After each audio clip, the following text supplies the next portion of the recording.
Vous avez été verbalisé en vous rendant chez le médecin ou à la sortie du supermarché parce que vous avez oublié d'imprimer votre attestation. Rassurez-vous, si vous n'avez pas déjà payé votre amende, vous allez peut-être pouvoir la contester. Car contrairement à ce que les consignes gouvernementales pourraient laisser penser, la loi ne vous impose pas de produire ce sésame en particulier. C'est le décret du 29 octobre 2020 qui prévoit les règles applicables à la circulation pendant le confinement. Et sur ce point, le décret est très clair. L'attestation en tant que telle n'est pas obligatoire.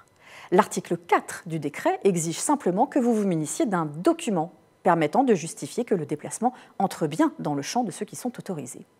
Il se trouve que pour simplifier les choses, et notamment le contrôle des forces de l'ordre, le gouvernement a décidé de diffuser un modèle type d'attestation. Il est donc évidemment plus simple et nettement conseillé de l'avoir sur vous quand vous vous déplacez. Mais si jamais vous avez oublié de la remplir, que risquez-vous ?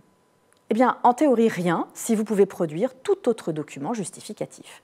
Un ticket de caisse, une convocation à un examen, une attestation de votre médecin, de votre employeur ou celle de l'école de vos enfants, une carte professionnelle, une décision du juge aux affaires familiales, etc. Le décret ne précisant pas de quel document il peut s'agir, tout est possible, ou presque. En pratique, c'est une autre histoire. D'abord parce que toutes les situations ne donnent pas lieu à la production d'un document. Si vous êtes juste sorti vous promener dans le cadre de votre heure quotidienne, ou si vous êtes allé chercher le pain, par exemple, vous n'aurez pas de ticket de caisse, pas de document à produire. Dans ce cas, l'attestation est évidemment nécessaire. Ensuite, il faut savoir que l'officier qui vous contrôle, il a un certain pouvoir d'appréciation de la situation. S'il pense que votre déplacement n'est pas justifié, il vous verbalisera et honnêtement, vous ne pourrez pas faire grand-chose pour l'en empêcher.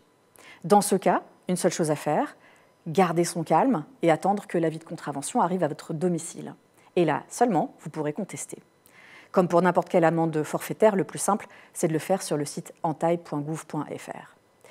Surtout, si vous pensez avoir des preuves suffisantes pour la contester, ne la payez pas, car la payer revient à reconnaître la réalité de l'infraction. Et ça vous ferme tout recours. Si, à l'inverse, vous n'êtes pas en mesure de produire un document attestant formellement que votre déplacement a été justifié, alors oubliez l'idée d'un recours et payez votre amende avant qu'elle ne soit majorée. Car pour rappel, l'amende de départ est de 135 €, majorée à 375 €. Et si vous récidivez dans les 15 jours, cette seconde amende sera de 200 €, majorée à 450 €. Et si jamais vous multipliez les escapades et que vous êtes verbalisé plus de 3 fois en 30 jours, la contravention se transforme alors en délit, qui a d'ailleurs été validé par le Conseil constitutionnel cet été. Et là, c'est d'un coup beaucoup plus sérieux. Vous passerez forcément devant le tribunal correctionnel et vous risquerez 6 mois de prison et 3 750 € d'amende, sans parler des peines complémentaires. Avouez que ça fait un peu cher l'escapade.